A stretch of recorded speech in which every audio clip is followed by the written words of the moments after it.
Okay, so we're on our way to the Appalachian Trailhead at US 19E, which is about 9 miles.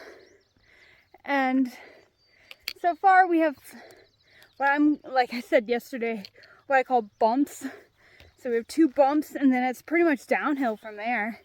Maybe a little bumpage going down, but hopefully we can beat the rain today.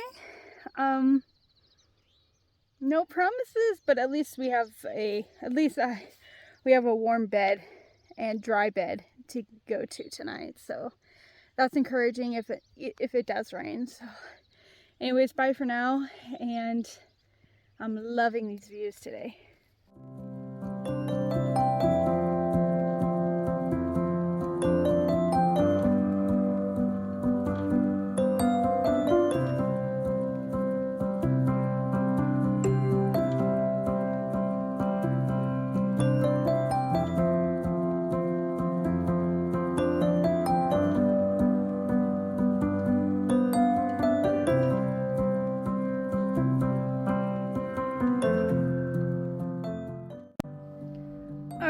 So this big cloud is just kind of creeping up on us, and it's actually kind of terrifying. But